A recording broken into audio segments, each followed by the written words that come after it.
All right, everybody. Really excited for this closing keynote. We've got Travis from Daasity interviewing Ben from Astrid and Miyu. I'll let you guys take it away.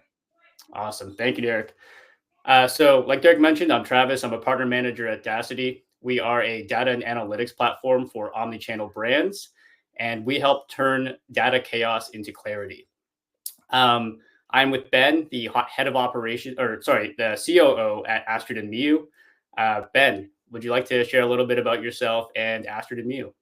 Yeah, sure. Thanks for the introduction. So yeah, I'm Ben. Astrid Miyu is a jewelry brand. We have stores and online presence, and really we try and make omnichannel like a big part of our customer proposition. We do services in stores, so tattoos, piercing, welded bracelets, and so that yeah, we can't do them online, so the stores are really important to us. And as a COO, what do you do at Astrid? A bit of everything, but mainly anything that has numbers involved with it. So I oversee the finance, merch, e-commerce, and operations team. Okay, awesome. And can you give us just like a bit of an overview of like how many SKUs you're working with and managing at Astrid and Miyu? Because in our conversations, it's quite complex, and that kind of adds a challenge to the operations aspect of the business. Absolutely, yeah. We have about 2,000 SKUs available on site at any one time, so it is fairly broad. Yeah, nice. And so, um, yeah, I mean, how long have you been there for? I've been at Astrid Miyu just shy of 3 years now. Right. And so I can imagine that when you're growing and scaling and you have so many SKUs, like that's like a massive headache and a lot of like, juggling that you're going to have to try to work with. Can you kind of like share and kind of walk us through what it looked like when you first joined Astrid and Miyu and the challenges that you were facing then, and kind of like the processes and like the um uh yeah, like the how you've been able to smooth them over in the 3 years and to get to where you are now. Of course, yeah. So when I joined 3 years ago, we were probably less than a third of the size that we are now. So the problems were big for their size, but they'd be much bigger now if they were still there. And a lot of them kind of revolved around inventory management. So kind of turning up, we had think 5 stores when I joined the company. We now have 24 stores, retail stores, and we have 3 websites for US, sterling, and euro. So that was all kind of in place when I joined, but we were trying to manage the stock between a 3PL and these 5 stores very manually, and stock kind of accuracy was very poor as a result of it. So we're mainly using Shopify as kind of like our inventory management tool, kind of trusting what Shopify said, despite the fact that literally anyone, could have gone in and overtyped the inventory value in any of our SKUs. They could also delete any of them at any point in time, which I believe prior to me joining had happened as well. So it was, I'd say, a precarious situation from an inventory perspective, but we knew that we needed to get the house in order to be able to kind of continue the scaling journey. So yeah, a lot of what I've worked on with the team is kind of putting in those guardrails and the systems and processes to allow us to have a much smoother and more accurate inventory position. I can talk about that more if you want, but I'll let you. Yeah, no, yeah, that's exactly where I was going to go. I was kind of going to like, I was interested in what tools you're using to kind of help you manage that that inventory. Yeah, absolutely. So we kind of did a phased approach. One was the very quick firefighting of the issue, and we used a tool called Stocky, which is a Shopify tool. I think previously they bought it and kind of built it out a bit. And that just allowed us to get control of, in terms of like moving stock from a 3PL, receiving it into stores, and having that being done as a like proper process rather than what was happening before, which is we'd send the stock from the 3PL, someone would go into Shopify, market is sent, market is received at the same time. That stock is in the ether. No one knows if it's actually been shipped from the warehouse or whether it's been received. And that was causing a lot of our stock discrepancies. So we put that in initially. And that was just to kind of get by for the next few months as we then reviewed kind of longer term solutions. And the solution that we locked in on was an inventory management system called Sin7. That allowed us to manage our purchase orders. It allowed us to have an integration with our 3PL. We could manage all of our stores on their process, inventory transfers between the 3PL, between stores, between the 3PL and stores, and kind of keep a good track on the inventory movement. And it integrates nicely with Shopify as well. So that was a kind of a few months that it took us to get that up and running, but it was really game changing in being able to really see where the stock was shrinking and moving and where the inaccuracies were coming through. Okay, nice.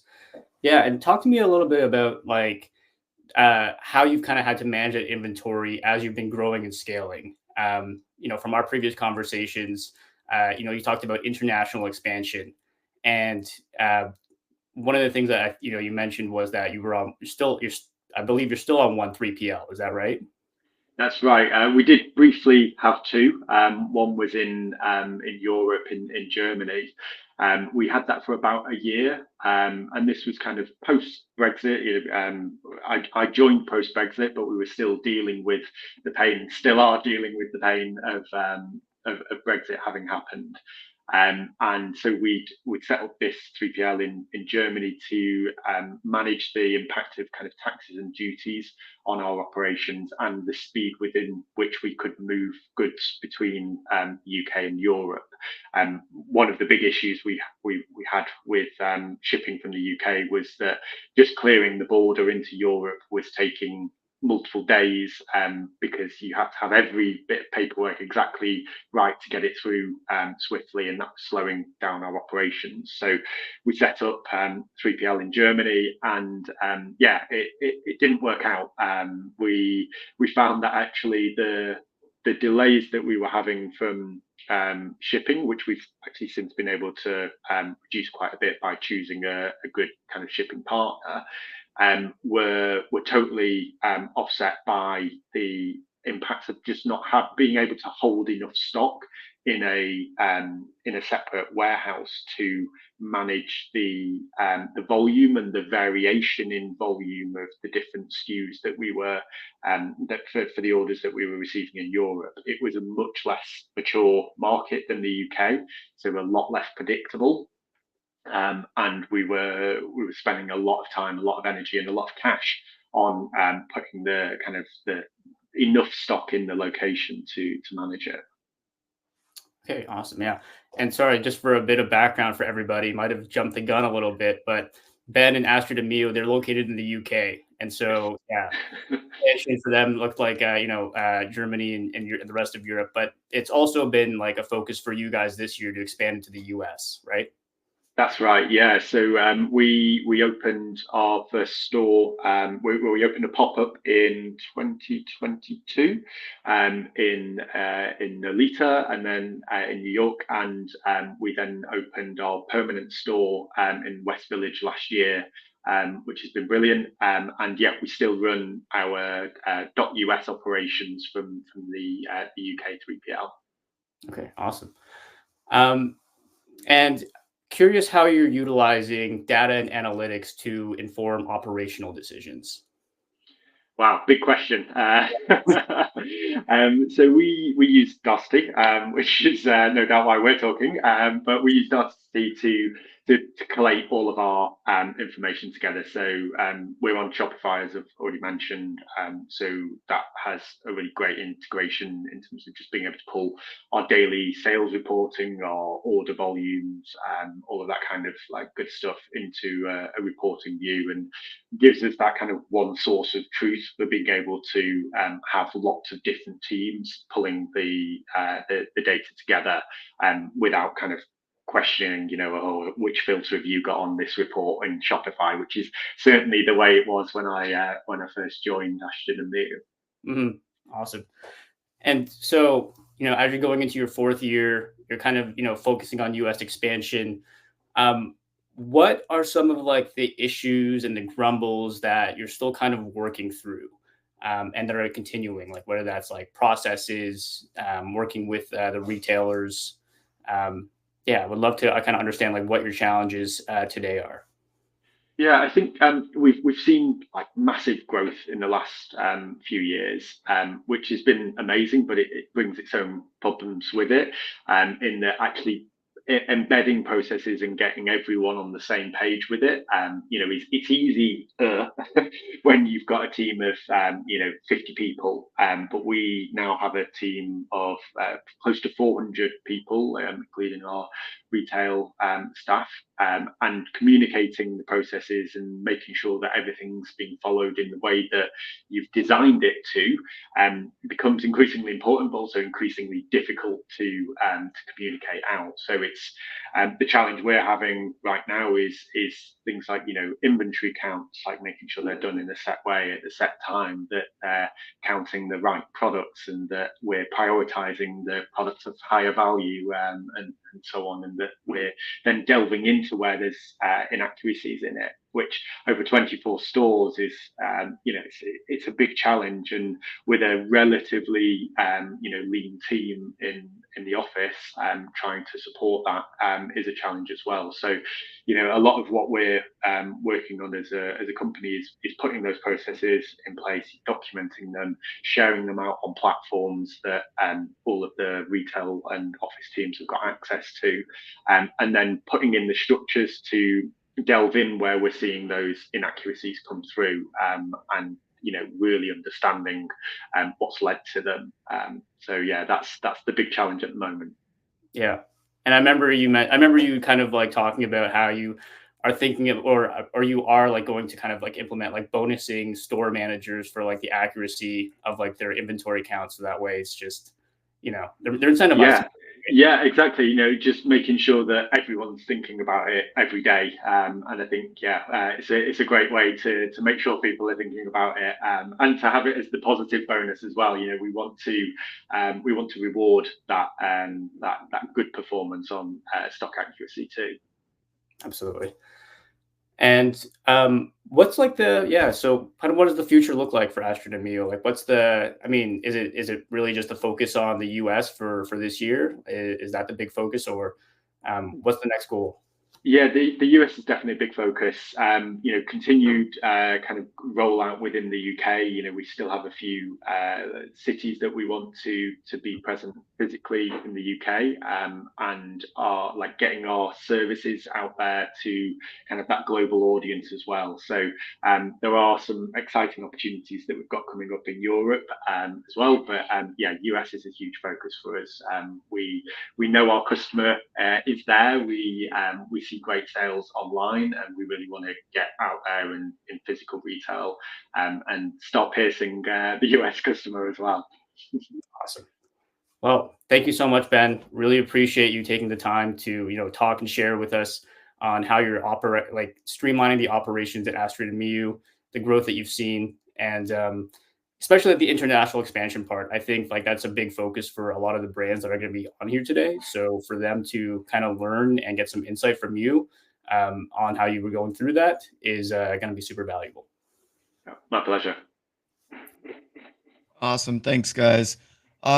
Really quick, Ben, as we talked a little bit about omnichannel, I'm just personally curious on your favorite, e-commerce marketplaces, and your least favorite e-commerce marketplaces, and how you look at those from a channel expansion standpoint, including regionally as well. Interesting. So marketplaces haven't really been part of our strategy as a brand.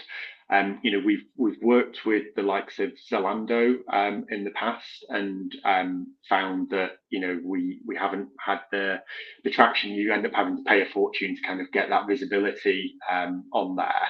And we've kind of been resistant to go down the kind of Amazon route in terms of Yeah. the brand value that you can kind of portray there. I don't think they've nailed luxury yet, although I'm sure they would love to be able to. So You think yeah, are they discount luxury? Is that what you would say? Like, you know um, what I mean? yeah, I just wouldn't. I just say I wouldn't say they're luxury at all. Like I think Yeah. where they do really well is putting that product that you already know what you want in front of you at the cheapest price, and it's there with you the same or the next day. And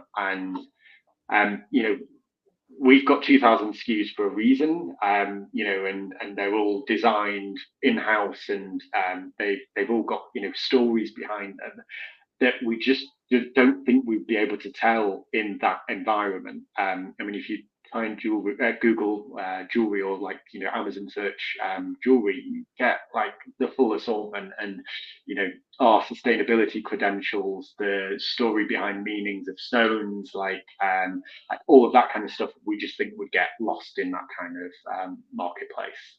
So is it maybe that there's not the right marketplace for you right now? Is that how you might say it? Yeah, I would. Yeah, certainly.